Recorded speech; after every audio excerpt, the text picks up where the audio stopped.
यज्ञ विहीन कर्मों से उत्पन्न होने वाला है। कर्म समुदाय को तू वेद से उत्पन्न और वेद की अविनाशी परमात्मा से उत्पन्न जान। इससे सिद्ध होता है कि सर्वव्यापी अक्षर परमात्मा सदा ही यज्ञ में। कि देखो, ये एक नियम बताते हैं कि कैसे क्या चीजें उत्पन्न होती हैं। इसको हम साइंस से समझें तो इसका मतलब ये है कि जो चीजें आज हम देख रहे हैं वो अदृश्य से पैदा हुई हैं, अदृश्य में ही समा जाएंगी। चाहे वो आइंस्टीन कहें, चाहे कोई कहे कि energy neither can be create neither can be destroy, only form can be change. जो आज दिख रहा है वो रूप बदलता रहता है। इस धरा पर एक कण मिटाया नहीं जा सकता, नया नहीं पैदा किया जा सकता। तो बनना बिगड़ना कुछ है नहीं, बस यही रूप बदलता रहता है। जो पैसा आज आपके पास है वो दूसरे के पास चला गया, दूसरे से तीसरे के पास। क्या हम लेकर पैदा हुए थे? तो हम एक आंकड़े को, डेटा को सत्य नहीं मान सकते। सत्य है हमारी खुशी, आनंद। इस बात को याद रखना है। हे पार्थ, जो पुरुष इस लोक में इस प्रकार परंपरा से प्रचलित सृष्टि चक्र के अनुकूल नहीं बरतता, एक परंपरा है उस कुदरत की, एक नियम में चल रही है ना चीजें। जो आज है वो कल मिटेगा। आज ये शरीर बड़ा हो गया तो कल को ये जर्जर होकर के समाप्त हो जाएगा। मन आज दुखी है तो वो कल बदल जाएगा। आज हंस रहे हैं तो कल गम का भी समय आएगा। हर समय चीजें बदलती रहती हैं। ये सृष्टि का चक्कर है, कभी रुकता नहीं है। तो जो इस सृष्टि के चक्कर के अनुसार नहीं चलता वह पुरुष व्यर्थ ही जीता है, अर्थात वो दुखों में ही है ना। दुख क्या है कि हम सृष्टि चक्र को नहीं समझ रहे हैं कि आज जो घटना घटी वो हमेशा रहेगी। यही दुख है ना कि आज आपका किसी ने नुकसान कर दिया और हम सोचते हैं कि बहुत बड़ा अनर्थ हो गया। हम लेके क्या आए थे? मान लीजिए किसी ने हमारा हनन कर दिया तो कुदरत उसका कर देगी, उसका भी तो होना है। आज हमारी हानि है तो कल लाभ भी होना है, क्योंकि opposite values are always complementary. लेकिन हम कर्म अपनी तरफ से मानवता के लिए करें, हम अपनी तरफ से कर्म खुशी के लिए करते जाएं। अगर हमारे कर्मों में दूसरों की खुशी है, अपनी खुशी प्लस दूसरों की, दोनों की खुशी। कई बार दूसरों की खुशी के लिए कर्म करते हैं लेकिन हम अपनी खुशी नहीं देखते हैं, तो वो भी बंधन है।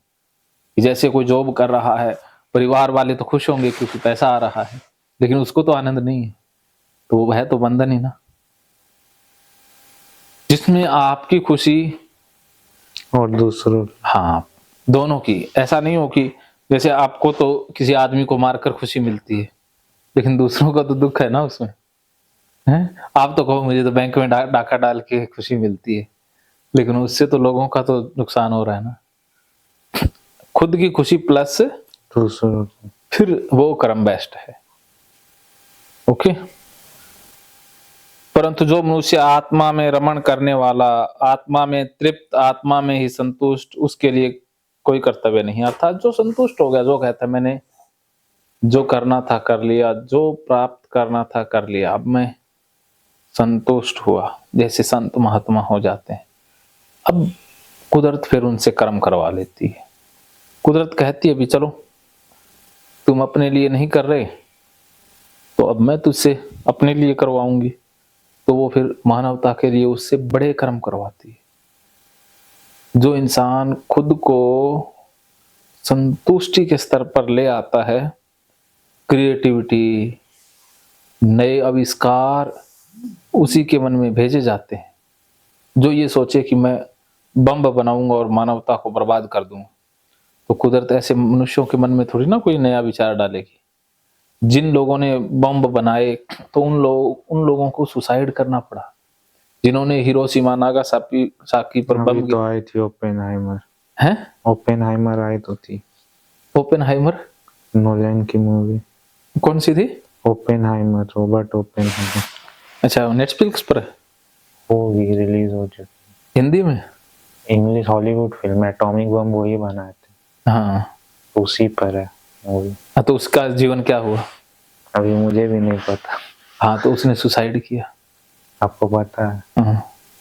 क्योंकि वो ना बम गिराया तो देखा ना, लाखों करोड़ों लोग चीख रहे हैं, मर रहे हैं। तो उस गिल्ट ने उसको ऐसा पकड़ा कि वो जी नहीं पाया, वो मर गया। क्योंकि उसके एक आविष्कार से मानवता का हनन हुआ ना, तो वो राक्षस ही था। कि विज्ञान है तो हम फायदे के लिए यूज करें ना, लेकिन मनुष्य ऐसी जमात है जो पता नहीं किसके लिए यूज करता है। हथियार सुरक्षा के लिए होते हैं, ना कि किसी को मारने के लिए। जब मारने के लिए प्रयोग करेंगे तो हम मानवता का हनन कर रहे हैं। और कुदरत, जो ये गैंगस्टर हैं, गुंडे हैं, उनका जीवन कितना होता है? थोड़ा सा। या तो वो पुलिस वालों के हाथों से मर गए, या जेल में, या दूसरे गैंगस्टर के। एक गैंगस्टर का दुश्मन दूसरा गैंगस्टर होता ही है ना। आज एक गैंगस्टर को दूसरा गैंगस्टर मार देता है ना, वैसा ही होता है ना। तो ये बाउंसर रखते हैं, क्या वो स्वतंत्र रूप से जी पाते हैं? आप तो जहां चाहोगे वहां चले जाते हो, लेकिन ये लोग तो 10 बंदों को साथ लेकर जाना पड़ता है। तो क्या हुए? गुलाम हुए ना। कि कितने गरीब हैं कि अकेले जा भी नहीं पाते, बंदे रखने पड़ते हैं। एक संत हैं जो मस्त मौला होते हैं। असली अमीरी वो है, असली सक्सेस वो है जिसमें आदमी मर्जी का मालिक हो गया, जहां चाहे वो जा सकता है अकेला। लेकिन जो अकेला नहीं जा सकता वो तो बंद गया ना, घिरा रहना पड़ता है उसको, डर रहता है कि कब कोई मार दे। तो ऐसा कुछ किया होगा ना उसने, कोई मार देगा, वरना तो कौन मारेगा? बोलो। अब सचिन जाते हैं या एक क्रिकेटर जाते हैं तो उनको सुरक्षा की जरूरत ही नहीं होती, क्योंकि इन्होंने कोई कर्म खराब करते ही नहीं है ना। जो कोई गायक कलाकार जाता है तो वो मस्ती से जाएगा ना, लेकिन ये जो खराब गाने गाते हैं उनको ज्यादा रखना पड़ता है, चाहे वो हनी सिंह हो, चाहे हनी सिंह तो अच्छा रैपर है। रैपर है, लेकिन यूथ को मैसेज क्या दिया उसने? ब्रेक लिया था उसके बाद। ब्रेक लिया, लेकिन अब नहीं हो सकती ना सक्सेस। तो जो खुद नशे का सहारा ले रहा है वो क्या मैसेज देगा? ये तो देखो, जो खुद नशे में डूबा है, खुद लड़कीबाजी है, जिसके जीवन में खुद लड़कियां चाहिए सरेआम, तो वो मैसेज सही देगा? बोलो।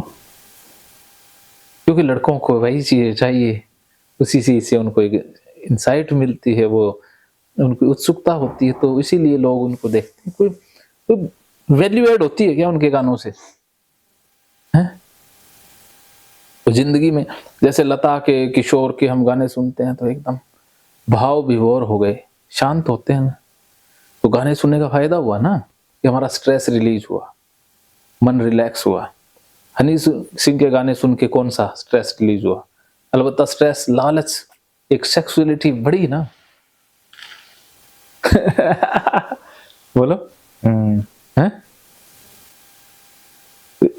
इसीलिए रैपर होते हैं, इनका जीवन इतना क्यों होता है? क्योंकि ये एक बार तो बहुत फेमस होंगे, फिर कुदरत मार मारेगी तो जीरो पर जाएंगे, तो एकदम से जाते हैं, फिर मिलते ही नहीं है, इनका एड्रेस भी नहीं मिलता है।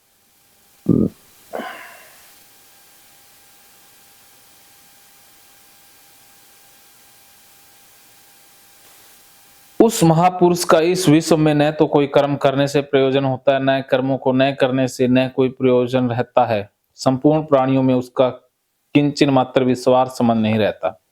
कि जो खुद में खुश हो गया, जो कहता है भैया अब हम आनंद में हैं, तो वो कर्म करे न करे कोई प्रयोजन नहीं है ना।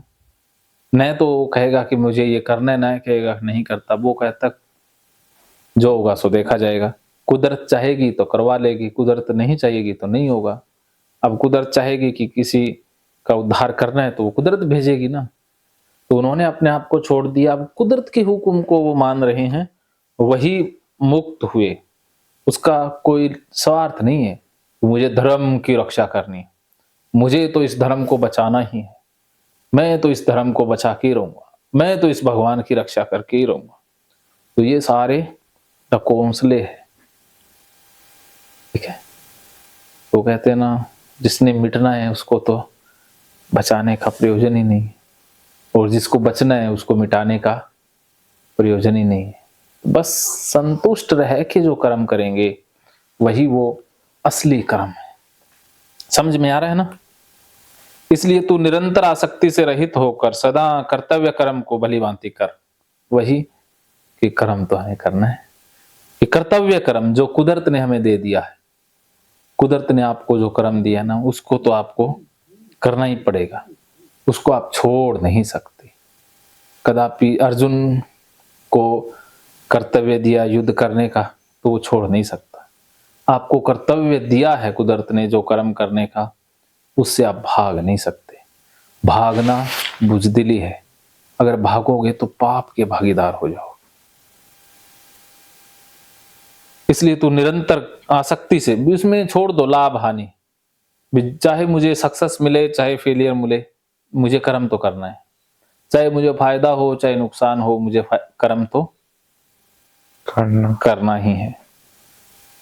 क्योंकि आसक्ति से रहित होकर कर्म करता हुआ मनुष्य परमात्मा का मतलब है आनंद शांति। परमात्मा का क्या मतलब है? आनंद और शांति। हाँ, तो जो कर्तव्य कर्मों को करता है वो आनंद और शांति को प्राप्त होता है। अगर आप अपने मन में संगीत आया आप बजा रहे हो, शांति मिलती है ना, आनंद मिलता है ना, तो वो कर्तव्य कर्म है। अगर आपको दूसरों की सेवा करना, दूसरों को इलाज करना अच्छा लगता है, तो फिर इलाज करके आनंद मिलेगा ना।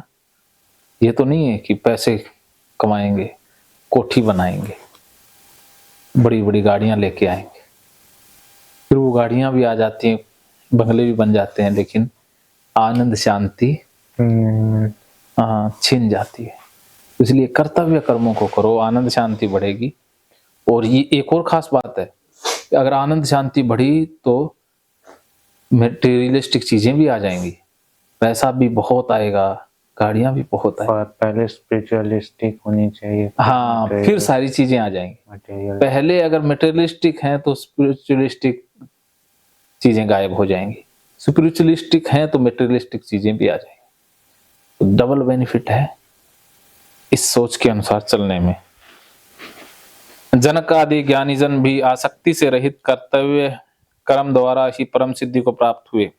इसलिए तथा लोक संग्रह को देखते हुए तू कर्म करने योग्य है, अर्थात तुझे कर्म करना ही उचित है। कि लोक कल्याण, लोक भलाई के लिए तुझे कर्म करना ही होगा, क्योंकि बाकी लोगों ने भी तो कर्म किए है ना। एपीजे अब्दुल कलाम को सब कुछ मिल गया, तब भी वो कर्म तो कर ही रहे थे ना, कर्मों को त्यागा। चाहे रतन टाटा इतनी उम्र में मरे, क्या उन्होंने कर्म त्याग किया? नहीं। चाहे अमिताभ बच्चन है, कर्म तो कर रहे हैं ना। कौन सा ऐसा बंदा है जो प्रकाष्ठा पर पहुंच गया और कर्मों को छोड़ के बैठा है? कोई नहीं छोड़ता ना कर्मों को। कर्म करने से तो उसे मटेरियलिस्टिक चीजें मिली, वो कर्म आनंद के लिए कर रहा है ना। हाँ, उसको, लेकिन प्लस में स्पिरिचुअलिस्टिक सेटिस्फैक्शन है। हाँ, वो उसको संतुष्टि मिलती है, लेकिन उससे मटेरियलिस्टिक चीजें अपने आप ही आ जाती हैं। अगर आपके अंदर संतुष्टि है तो वो चीजें अपने आप आएंगी, अगर संतुष्टि नहीं है तो चीजें आकर भी खो जाएंगी। वो चीजें जितनी ज्यादा आएंगी वो उतनी अशांति बढ़ाएंगी, जितनी ज्यादा चीजें आएंगी वो आपको और ज्यादा दुखी कर देंगी।